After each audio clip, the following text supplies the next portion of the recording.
إن الحمد لله نحمده ونستعينه ونستغفره ونعوذ بالله من شرور أنفسنا ومن سيئات أعمالنا من يهده الله فلا مضل له ومن يضلل فلا هادي له وأشهد أن لا إله إلا الله وحده لا شريك له وأشهد أن محمدا عبده ورسوله يا أيها الذين آمنوا اتقوا الله حق تقاته ولا تموتن إلا وأنتم مسلمون يا أيها الناس اتقوا ربكم الذي خلقكم من نفس واحدة وخلق منها زوجها وبث منهما رجالا كثيرا ونساء واتقوا الله الذي تساءلون به والأرحام إن الله كان عليكم رقيبا يا أيها الذين آمنوا اتقوا الله وقولوا قولا سديدا يصلح لكم أعمالكم ويغفر لكم ذنوبكم ومن يطع الله ورسوله فقد فاز فوزا عظيما أما بعد فإن خير الحديث كتاب الله وخير الهدي هدي محمد صلى الله عليه وسلم وشر الأمور محدثاتها وكل محدثة بدعة وكل بدعة ضلالة وكل ضلالة في النار. أعوذ بالله السميع العليم من الشيطان الرجيم من همزه ونفخه ونفثه. بسم الله الرحمن الرحيم. قاف والقرآن المجيد بل عجبوا أن جاءهم منذر منهم فقال الكافرون هذا شيء عجيب أئذا متنا وكنا ترابا ذلك رجع بعيد قد علمنا ما تنقص الأرض منهم وعندنا كتاب حفيظ بل كذبوا بالحق لما جاءهم فهم في أمر مريج أفلم ينظروا إلى السماء فوقهم كيف بنيناها وزيناها وما لها من فروج والأرض مددناها وألقينا فيها رواسي وأنبتنا فيها من كل زوج بهيج تبصرة وذكرى لكل عبد منيب. وقال الله تعالى في موضع آخر وما اختلفتم فيه من شيء فحكمه إلى الله. وقال النبي صلى الله عليه وسلم إن من البيان لسحرا. معزز حاضرین، اللہ رب العالمین نے جو دین دے کر کے اپنے آخری نبی محمد رسول اللہ صلی اللہ علیہ وسلم کو بھیجا تھا اور جس کے لیے اس نے اپنی رضامندی کا اعلان کیا تھا اور کہا تھا کہ ان الدین عند اللہ الاسلام، کہ اللہ کے یہاں محبوب دین صرف اسلام ہے، اس دین کی خوبی اور خصوصیت یہ ہے کہ وہ دین زندگی کے ہر پہلو کا احاطہ کیے ہوئے ہے۔ اس دین کی تعلیمات ایک انسان کی زندگی کے تمام مراحل سے متعلق ہیں۔ اسلام کی تعلیمات جیسے مسجد کے لیے ہیں ایسے ہی گھر کے لیے بھی ہیں۔ اسلام کی تعلیمات جیسے معیشت کے لیے ہے ایسے ہی معاشرت کے لیے بھی ہے۔ اسلامی تعلیمات جیسے بندے اور رب کے تعلق کو بیان کرنے کے لیے ہے ایسے ہی بندے کا بندے سے تعلق کیسا ہونا چاہیے اس بات کی بھی اللہ رب العالمین نے اس دین کے ذریعہ وضاحت کیا ہے۔ انسان اپنی ذاتی اور گھریلو زندگی میں کون سا طرز عمل اپنائے اس کی وضاحت اسلام کرتا ہے۔ انسان سیاست کے میدان میں کون سا طریقہ اپنائے اس کی وضاحت اسلام کرتا ہے۔ انسان بین الاقوامی تعلقات میں کون سا رویہ اپنائے اس کی وضاحت اسلام کرتا ہے۔ اسلام کسی ایک جز، کسی ایک حصے اور کسی ایک ٹکڑے کا نام نہیں ہے۔ اسلام صرف اس بات کا نام نہیں ہے کہ مسجد میں آؤ تو مسلمان بن جاؤ، مسجد کے باہر جاؤ تو کوئی دوسرا دین اور کوئی دوسرا طریقہ اپنانے لگو۔ اسلام صرف اس بات کی تعلیم نہیں دیتا کہ نماز کے اندر اسلام کے احکام کی اتباع کی جائے، مگر معاشرت اور معیشت کے اندر اسلامی احکام کو پس پشت ڈال دیا جائے۔ اسلام صرف اس بات کی تعلیم نہیں دیتا کہ اللہ رب العالمین کے حقوق کی ادائیگی کے لیے شریعت کو مد نظر رکھا جائے، مگر جہاں ذاتی منفعت اور ذاتی مفاد کی بات آئے تو اللہ اور اس کے رسول کے پیغام اور ان کی تعلیمات کو دریا پیروں سے روک دیا جائے۔ اسلام اس کا نام نہیں ہے۔ اللہ رب العالمین نے کہا یا ایھا الذین آمنوا ادخلوا فی السلم کافہ ولا تتبعوا خطوات الشیطان، اے ایمان والو مکمل طور سے پورے طور سے تم اسلام میں داخل ہو جاؤ اور شیطان کے نقش قدم کی پیروی مت کرو۔ مکمل طور سے تم اسلام کے دائرے میں داخل ہو جاؤ اور شیطان کے نقش قدم کی پیروی نہیں کرو۔ ہم مسلمانوں سے اللہ رب العالمین کو اور اللہ رب العالمین کے دین کا اس بات کا پرزور مطالبہ ہے کہ ہم پورے طور سے اسلام میں داخل ہوں۔ ایک قدم اسلام کے اندر ڈال کر کے دوسرا پیر اسلام سے باہر ہو، یہ اللہ رب العالمین کو مطلوب نہیں ہے۔ اپنے مفاد کے تعلق سے اللہ کی شریعت کو حکم اور فیصل تسلیم کیا جائے، اور جہاں مفاد متعارض ہو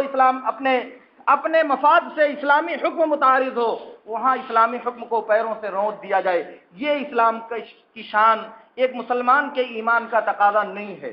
اس لیے پہلی بات آپ یہ بات ذہن میں بٹھا لیں، اور یہ بات میرا خیال ہے کہ ہم میں سے ہر فرد کے ایمان اور عقیدے کا جز بھی ہے کہ ہمیں اپنی زندگی کے ہر موڑ کو، زندگی کے ہر لمحے کو، زندگی کے ہر اس پیش آمدہ مسئلے کو جو ہماری زندگی میں پیش آتا ہے، اس کا حل رب العالمین نے دین اسلام کی شکل میں، قرآن و سنت کی شکل میں ہمارے سامنے پیش کر دیا ہے۔ رہنمائی کے لیے، ہدایت کے لیے اور روشنی حاصل کرنے کے لیے اللہ رب العالمین نے ہمیں راستہ دکھا دیا ہے۔ اس لیے ان چیزوں کے حل کے لیے رب العالمین نے اعلان کیا وَمَا اخْتَلَفْتُمْ فِيهِ مِنْ شَيْءٍ فَحُكْمُهُ إِلَى اللَّهِ، جس چیز کے بارے میں تمہارے درمیان تنازع، نزاع اور جھگڑا پیدا ہو جائے، جس چیز کے سلسلے میں تمہارے درمیان اختلاف ہو جائے، اس کا فیصلہ اللہ کے حوالے ہے۔ اس کا حکم، اس کا ججمنٹ اور اس کا تصفیہ اللہ رب العالمین کی طرف سے آئے گا۔ اس کا مطلب یہ ہوا کہ دین اسلام صرف اس بات کا نام نہیں ہے کہ جو احکام و مسائل ہم نے دماغ میں بٹھا رکھے ہیں ان میں اسلام کی روشنی حاصل کی جائے، اور جن مسائل اور احکام کو ہم نے اپنے دماغ میں بٹھا رکھا ہے ان کے تعلق سے اسلام کی تعلیمات کو پس پشت ڈال دیا جائے۔ ایسا کوئی مسئلہ نہیں ہے۔ آپ سن لیں، صحیح بخاری اور صحیح مسلم کی ایک حدیث میں ہے، عبداللہ بن زبیر رضی اللہ تعالیٰ عنہ بیان کرتے ہیں کہ میرے باپ زبیر بن عوام رضی اللہ تعالیٰ عنہ نے بتایا، کہا کہ میرے اور ایک انصاری کے درمیان، میرے ایک مسلمان انصاری کے درمیان جھگڑا تھا زمین کو سیراب کرنے کے سلسلے میں، زمین کی آبپاشی اور اس کی سینچائی کے سلسلے میں۔ پانی گزر کر کے میرے کھیت سے پھر انصاری کے کھیت میں پہنچتا تھا۔ انصاری کا کہنا یہ تھا کہ تم پانی چھوڑ دو اور پہلے مجھے اپنے کھیت کو سینچنے دو، مگر میرا کہنا یہ تھا کہ کھیت میرا پہلے ہے، اس لیے میں اپنی زمین کو سیراب کرنے کا تم سے زیادہ حقدار ہوں۔ اور اس معاملے میں دونوں کے درمیان جھگڑا پیدا ہوئی۔ وہ دونوں اپنا مقدمہ لے کر کے محمد الرسول اللہ صلی اللہ علیہ وسلم کی بارگاہ میں آئے۔ آپ نے صورت مسئلہ سنی، آپ نے دونوں کے درمیان جو اختلاف کی بنیاد تھی اس بنیاد کو سنا۔ سننے کے بعد آپ نے فیصلہ کیا کہ اے زبیر، تم پہلے اپنا کھیت سینچ لو، سینچنے کے بعد پانی کو چھوڑ دو تاکہ تمہارے پڑوسی کے کھیت میں وہ پانی چلا جائے اور وہ اپنے کھیت کو سیراب کر لے۔ اس انصاری نے جب یہ بات سنی تو اس کو شدید غصہ آیا، اس کو یہ فیصلہ اچھا نہیں لگا۔ محمد الرسول اللہ صلی اللہ علیہ وسلم کا یہ فیصلہ مبنی بر انصاف اس کی عقل کے مطابق نہیں رہا۔ اس کی عقل نے یہ فیصلہ کیا کہ رحمت للعالمین کا یہ فیصلہ جائرانہ، ظالمانہ اور غیر منصفانہ فیصلہ ہے۔ ذرا سوچئے گا آپ، اس نے کہا کہ یہ آپ کی پھوپھی کے بیٹے جو ٹھہرے اس لیے آپ نے یہ فیصلہ کیا ہے۔ اس نے محمد الرسول اللہ صلی اللہ علیہ وسلم سے کہا کہ یہ آپ کی پھوپھی کے بیٹے ہیں، اس لیے آپ نے فیصلے میں ان کی بیجا اور ناجائز حمایت کیا ہے۔ آپ نے یہ بات سنی، سخت ناگوار لگی آپ کو یہ بات، شدید غصہ ہوئے، انتہائی غصے کی حالت میں آپ نے پھر دوسرا فیصلہ کیا اور کہا کہ زبیر تم جاؤ اور اپنے کھیت کو سینچو یہاں تک کہ پانی میڑیوں تک پر ہو جائے، پھر اس کے بعد اپنے پڑوسی کے پاس جانے دینا، یہاں تک کہ تمہارے کھیت میں کھیت کی میڑی تک پانی بھر جائے، پھر اس کے بعد تم پانی اپنے پڑوسی کے کھیت میں جانے دینا۔ زبیر کہتے ہیں اسی بارے میں اللہ رب العالمین نے قرآن کی یہ آیت نازل فرمائی، فَلَا وَرَبِّكَ لَا يُؤْمِنُونَ حَتَّى يُحَكِّمُوكَ فِي مَا شَجَرَ بَيْنَهُمْ ثُمَّ لَا يَجِدُوا فِي أَنفُسِهِمْ حَرَجًا مِّمَّا قَضَيْتَ وَيُسَلِّمُوا تَسْلِيمًا۔ تیرے رب کی قسم یہ لوگ اس وقت تک مومن نہیں ہو سکتے جب تک اپنے اختلاف میں آپ کو حکم اور جج نہ تسلیم کر لیں، اور پھر صرف تسلیم نہیں کر لیں بلکہ آپ کا جو فیصلہ آ جائے اس فیصلے کے آگے سر تسلیم خم کرتے ہوئے پیشانی پر کسی قسم کا بل نہیں پڑنا چاہیے، کسی قسم کا حرج اور تنگی محسوس نہیں کرنا چاہیے، خوش دلی کے ساتھ محمد رسول اللہ صلی اللہ علیہ وسلم کو جج اور آپ کے ججمنٹ کو تسلیم کرنا یہ ایمان کے موجود ہونے کی نشانی ہے، اور اگر ایسا نہیں تو اس کا مطلب کہ یہ لوگ مومن نہیں ہیں۔ یہ رب العالمین کا اعلان ہے۔ اور یہ آیت جس تعلق سے میں عرض کر رہا ہوں یہ بخاری اور مسلم کی روایت میں ہے، محمد الرسول اللہ کا فیصلہ آیا، ایک انسان کی خواہش نفس سے ٹکرا گیا، ایک انسان کی ذاتی منفعت کے مطابق محمد صلی اللہ علیہ وسلم کا فیصلہ نہیں تھا، کہا کہ یہ ظالمانہ فیصلہ ہے، عقل اس فیصلے کو تسلیم نہیں کرتی۔ بخاری اور مسلم کی ایک دوسری روایت میں ہے، علی بن ابی طالب رضی اللہ تعالیٰ عنہ کو اللہ کے رسول نے یمن بھیجا تھا معلم اور گورنر بنا کر کے، انہوں نے وہاں سے کچھ دولت بھیجی، کچھ مال بھیجا، اس میں کچھ سونے بھی تھے، اللہ کے رسول صلی اللہ علیہ وسلم کے پاس آیا، آپ اسے صحابہ کرام کے درمیان تقسیم کرنے لگے، آپ نے اپنی ثوابدید کے مطابق اللہ رب العالمین نے جو آپ کو علم اور جو رہنمائی فرمائی تھی اس کی روشنی میں آپ نے وہ دولت اپنے صحابہ کرام کے درمیان تقسیم کیا۔ تقسیم کرتے ہوئے ایک انسان وہاں بیٹھا ہوا تھا، اس انسان نے کہا اعدل یا محمد، اعدل یا محمد، واللہ ان هذه قسمۃ ما ورید بها وجه اللہ۔ اللہ کے رسول صلی اللہ علیہ وسلم نے کہا الا تأمنونی وانا امین من فی السماء فمن يعدل اذا لم اعدل۔ اس کے بعد پوری حدیث لمبی ہے، اس نے کہا محمد ذرا انصاف سے کام لو، فیصلہ کرنے میں عدل کا دامن مت چھوڑو، عدل کے ساتھ فیصلہ کرو، اللہ کی قسم یہ جو تقسیم ہوئی ہے اس تقسیم میں اللہ کی رضامندی پیش نظر نہیں رکھی گئی ہے، اس تقسیم میں اللہ کی رضا اور اللہ کی خوشنودی پیش نظر نہیں رہی، یہ تو ذاتی منفعت یا کسی اور خود غرضی کے اعتبار سے یہ دولت تقسیم کی گئی ہے۔ اللہ کے رسول نے یہ بات سنی، حدیث میں آتا ہے کہ آپ کا چہرہ اتنا لال ہو گیا، اتنا لال ہو گیا کہ ایسا لگ رہا تھا کہ آپ کے چہرے پر انار کا دانہ نچوڑ دیا گیا ہے۔ آپ نے کہا کہ اگر میں انصاف نہیں کروں گا اس روئے زمین پر تو پھر کون انصاف کرے گا؟ اگر میں عدل کا دامن چھوڑ دوں گا تو اس روئے زمین پر کون سی ایسی ذات ہے جو عدل کو برپا کرنے والی ہوگی؟ تم مجھے امین نہیں سمجھتے، تم مجھے امانت دار نہیں سمجھتے، حالانکہ عرش والا آسمان والا مجھے امین سمجھتا ہے، صبح و شام میرے پاس وحی نازل کرتا ہے اور وہ مجھے امین سمجھتا ہے، مگر تم لوگ مجھے امین نہیں سمجھتے۔ اس کے بعد آپ نے کہا کہ اللہ رب العالمین موسیٰ علیہ السلام پر رحم فرمائے، انہیں اس سے زیادہ تکلیف دی گئی، اس کے باوجود انہوں نے اس پر صبر کیا، اور اس کے بعد آپ نے کہا کہ اس کی نسل سے ایسے لوگ نکلیں گے، اس کی نسل سے ایسے لوگ پیدا ہوں گے جو قرآن تو پڑھیں گے مگر قرآن ان کے حلق سے نیچے نہیں اترے گا، وہ مسلمانوں کو چھوڑ کر کے، وہ کافروں کو چھوڑ کر کے مسلمانوں کو قتل کریں گے اور ایسی اور ویسی حرکتیں کریں گے، اگر میں زندہ رہا تو قوم عاد کے قتل کرنے کی طرح سے میں ان کو قتل کروں گا۔ میں عرض یہ کر رہا تھا کہ یہاں اللہ کے رسول صلی اللہ علیہ وسلم کے فیصلے کو ماننے میں ایک مسلمان انسان نے جب پس و پیش کا مظاہرہ کیا تو اللہ کے رسول صلی اللہ علیہ وسلم سخت بروفروختہ ہوئے، اور وہ لوگ بھی ان دونوں واقعات میں اللہ کے رسول کے فیصلے سے اعراض کرنے والے دونوں مسلمان تھے۔ ظاہر ہے کہ وہ مسلمان اس درجے کے مسلمان نہیں تھے جو صحابہ کرام کی خصوصیت اور ان کی امتیازی شان رہی ہے۔ ان میں سے یہ وہ لوگ تھے جو نفاق کی صفت سے متصف تھے، یہ وہ لوگ تھے جو اللہ اور اس کے رسول کے وقار اور ان کے احترام کو اپنے مفاد کی راہ میں قربان کر دینے والے لوگ تھے، یہ وہ لوگ تھے جن کے بارے میں رب العالمین نے کہا ہے افرأیت من اتخذ الہہ ہواہ، کیا آپ نے ایسے شخص کو دیکھا ہے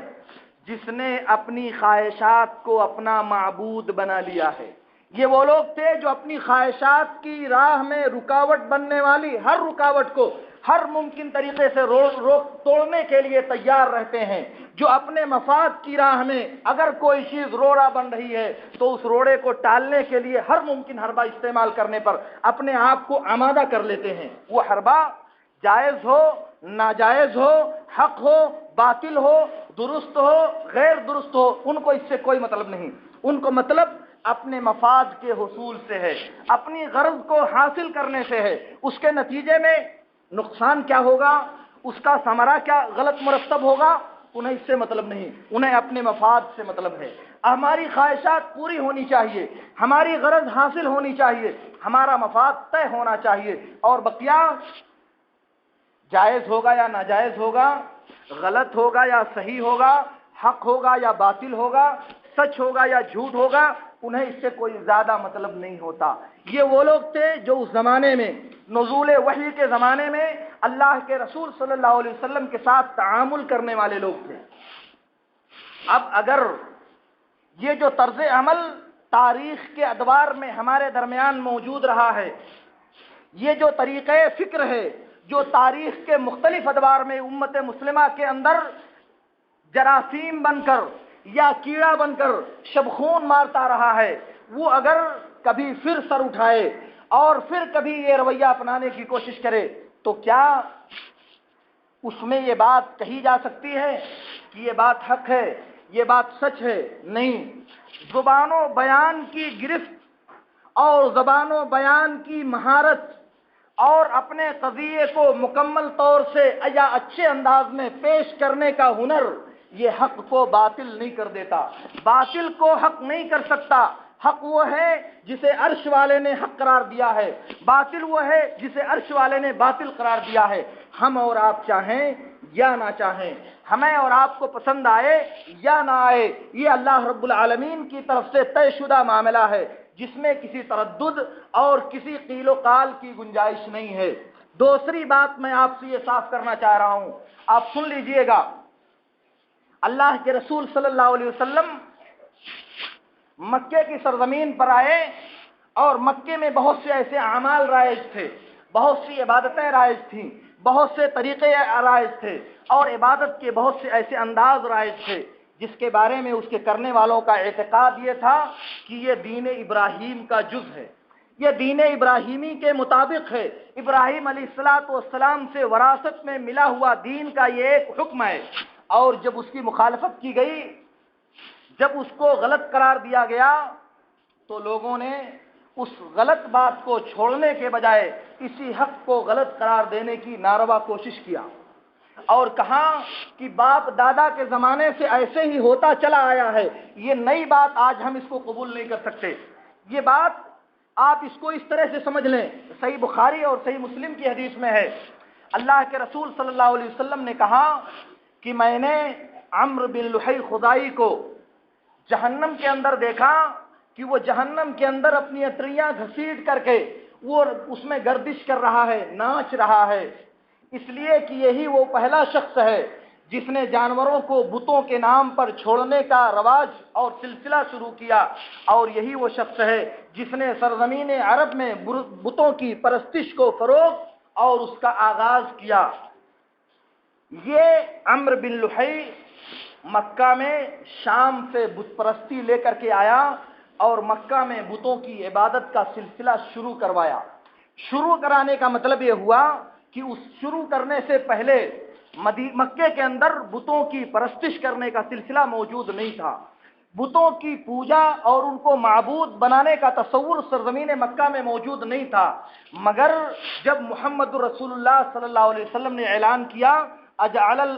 محمد رسول اللہ صلی اللہ علیہ وسلم نے اعلان کیا یا ایھا الناس قولوا لا الہ الا اللہ تفلحوا، اے لوگوں تم لا الہ الا اللہ کا اقرار کر لو، کامیاب ہو جاؤ گے۔ تو ان لوگوں نے بجائے اس کے کہ اس حق بات کو قبول کرتے، اس کا الٹا یہ جواب دیا، اجعل الآلہۃ الہا واحدا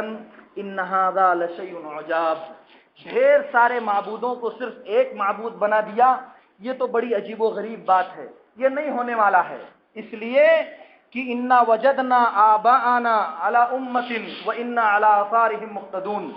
ہم نے اپنے باپ دادا کو اسی طریقے پر پایا ہے، اس لیے ہم انہی کے طریقے کی اقتدا کرنے والے ہیں، یعنی ہمارے باپ دادا سے ہی ایسے ہوتا آیا ہے۔ یعنی جو بات بعد میں پیدا ہوئی،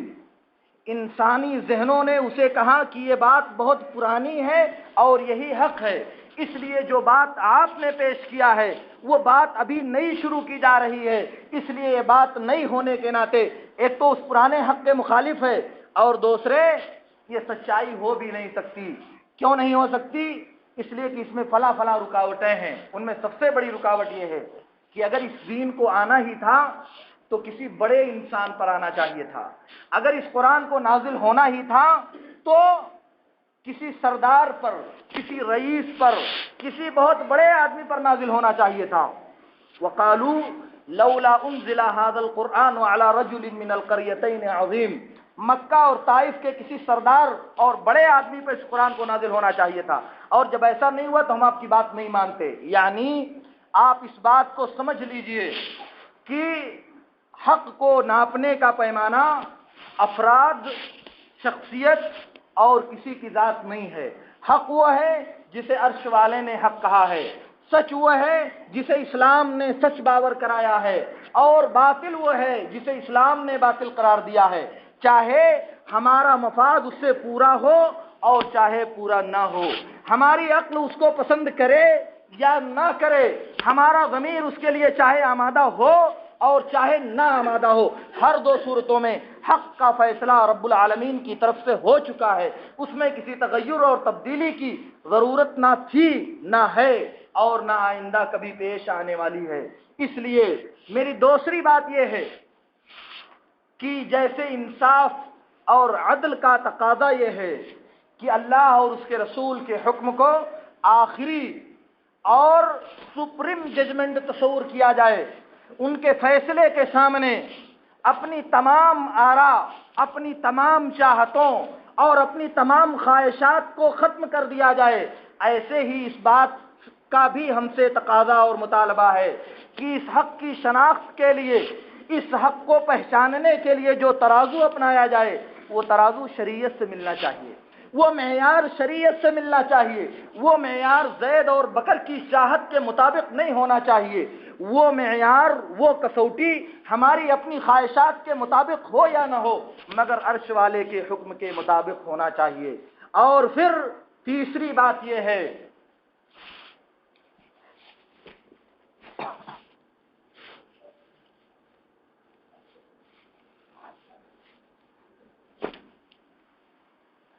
میرے دوستو، میں آپ سے عرض یہ کر رہا ہوں کہ اسلام کے اندر اللہ رب العالمین نے ہمیں جو تعلیمات دی ہیں وہ تعلیمات ہماری زندگی کے ہر پہلو کو محیط ہیں۔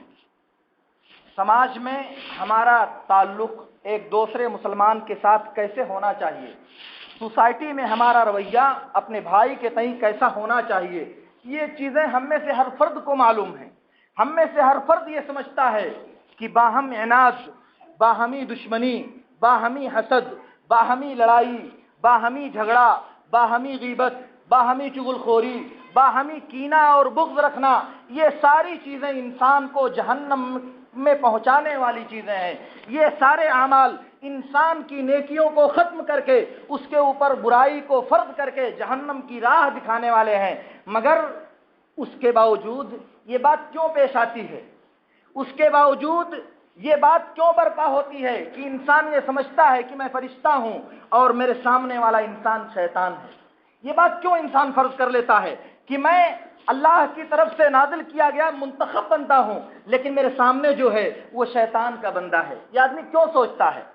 یہ تصور ہمارے دماغ میں کیوں پیدا ہوتا ہے کہ ہم اپنے آپ کو در یتیم اور دوسروں کو یتیم سمجھنے کی گمراہی میں کیوں مبتلا ہوتے ہیں؟ آخر یہ تصور ہمارے دماغ میں کیوں پیدا ہوتا ہے؟ ذرا آپ سمجھیں اس کو، اور واقعات کی روشنی میں اس بات کا جائزہ لیں کہ صحابہ کرام کے زمانے میں اللہ کے رسول صلی اللہ علیہ وسلم کے سامنے جب اس طرح کے مسائل پیش آتے تھے تو ان میں سے ہر آدمی اپنے کو خطا کار قرار دے کر کے دوسروں کو درست قرار دینے کی کوشش کیا کرتا تھا، اور ہمارا معاملہ اس کے الٹا ہے۔ میں آپ کو ایک واقعہ سناتا ہوں، واقعہ نہیں ایک حدیث سناتا ہوں، بخاری اور مسلم کی روایت میں ہے۔ عمر بن خطاب رضی اللہ تعالیٰ عنہ اور ابو بکر رضی اللہ تعالیٰ عنہ کے درمیان کسی معاملے میں نزاع ہو گئی، دونوں کے درمیان کسی معاملے میں کچھ کہا سنی ہو گئی۔ ابو بکر رضی اللہ تعالیٰ عنہ نے عمر بن خطاب رضی اللہ تعالیٰ عنہ کو کچھ سخت سست کہہ دیا، کچھ ناگوار باتیں کہہ دی، اور فوراً ان کو احساس ہوا کہ میں نے عمر کے ساتھ زیادتی کیا ہے۔ واپس آئے عمر بن خطاب رضی اللہ تعالیٰ عنہ کے پاس، کہا مجھے معاف کر دو۔ عمر نے کہا کہ میں معاف نہیں کرتا، اصرار کیا۔ عمر بن خطاب رضی اللہ تعالیٰ عنہ نے معاف کرنے سے انکار کر دیا۔ ابو بکر رضی اللہ تعالیٰ عنہ اللہ کے رسول صلی اللہ علیہ وسلم کی بارگاہ میں پہنچے اور معاملہ بیان کیا کہ ایسی اور ایسی بات ہمارے درمیان ہو گئی ہے، میں نے معافی مانگی مگر انہوں نے معاف کرنے سے انکار کر دیا۔ اتنے میں عمر بن خطاب کا شعور جاگا، ان کا احساس بیدار ہوا کہ میں نے ابو بکر کے ساتھ زیادتی کیا ہے، انہوں نے مجھ سے درگزر کی درخواست کیا اور میں نے اس درخواست کو رد کر دیا ہے۔ گھر سے نکلے بھاگے ہوئے ابو بکر رضی اللہ تعالیٰ عنہ کے گھر گئے، وہ نہیں ملے، بھاگے ہوئے فوراً دربار رسالت میں حاضر ہوئے۔ اتنے میں دیکھا کہ ابو بکر رضی اللہ تعالیٰ عنہ اللہ کے رسول صلی اللہ علیہ وسلم کے سامنے تشریف فرما ہے۔ قبل اس کے کہ عمر بن خطاب رضی اللہ تعالیٰ عنہ کچھ کہتے، اللہ کے رسول بہت غصہ تھے اور آپ نے کہا کہ تم لوگ میرے اس دوست اور میرے اس ساتھی کو چھوڑ نہیں سکتے، تم لوگ انہیں اذیت دینے سے باز نہیں آ سکتے۔ جب پوری دنیا نے مجھ کو چھوڑ دیا تھا اس وقت میرا یہ دوست میرا ساتھ دے رہا تھا، جس وقت پوری دنیا مجھ سے دشمنی کر رہی تھی اس وقت میرا یہ دوست مجھ سے دوستی کر رہا تھا، تم اسے میرے لیے چھوڑ نہیں سکتے۔ اور اس کے بعد ابو بکر رضی اللہ تعالیٰ عنہ نے اللہ کے رسول سے کہا، اللہ کے رسول غلطی میری ہے، اللہ کے رسول غلطی مجھ سے ہوئی ہے، اس لیے آپ عمر کو سرزنش نہ کریں۔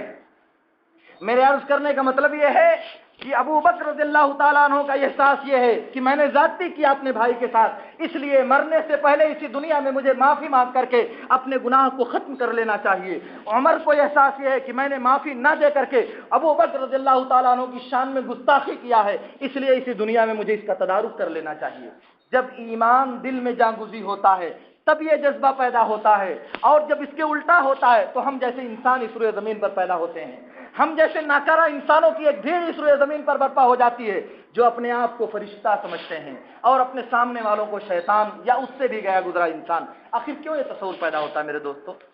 کیا اللہ کی یہاں جواب دہی کا احساس ہمارے دل میں موجود ہے؟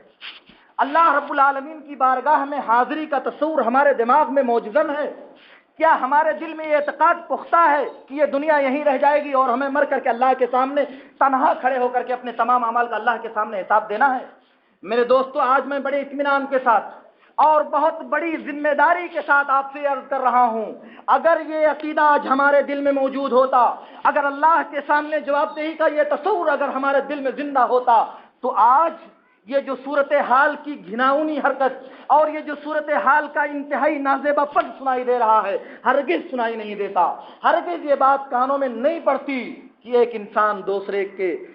کو نست و نابود کر دینے کے، ایک انسان دوسرے کو تہوبالا کر دینے کے در پہ ہے، یہ بات نہیں سننے میں آتی، ورنہ ایک مسلمان انسان جو اس بات کا اعتقاد اور عقیدہ رکھتا ہو کہ رب العالمین نے اعلان کیا ہے وَمَن لَّمْ يَحْكُم بِمَا أَنزَلَ اللَّهُ فَأُولَٰئِكَ هُمُ الْكَافِرُونَ وَمَن لَّمْ يَحْكُم بِمَا أَنزَلَ اللَّهُ فَأُولَٰئِكَ هُمُ الْفَاسِقُونَ وَمَن لَّمْ يَحْكُم بِمَا أَنزَلَ اللَّهُ فَأُولَٰئِكَ هُمُ الظَّالِمُونَ۔ جو لوگ اللہ کی نازل کردہ شریعت کو فیصل نہ مانیں، جو لوگ اللہ کی نازل کردہ شریعت کے مطابق فیصلہ نہ کریں، جو لوگ اللہ کی نازل کردہ شریعت کو حکم اور جج تصور نہ کریں، وہ لوگ کافر ہیں، وہ لوگ فاسق ہیں، وہ لوگ ظالم ہیں، یہ رب العالمین کا اعلان ہے۔ اور جو اس بات کو مانے وہ غیر شرعی عدالتوں میں،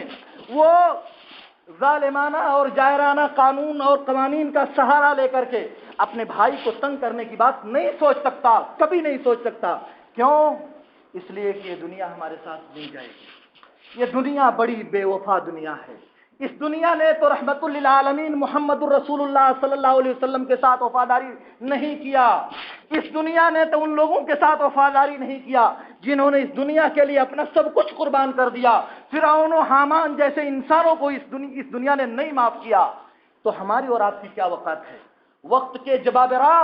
وقت کے طواغیت اور وقت کے فرائین سب اپنا نعرہ لگاتے ہوئے اسی زمین میں دفن ہو گئے، مگر انہیں دنیا نے معاف نہیں کیا۔ موت کے آہنی پنجوں نے انہیں فرصت نہیں دیا، موت کے چنگل نے انہیں لمحے بھر سانس لینے کی مہلت نہیں دیا۔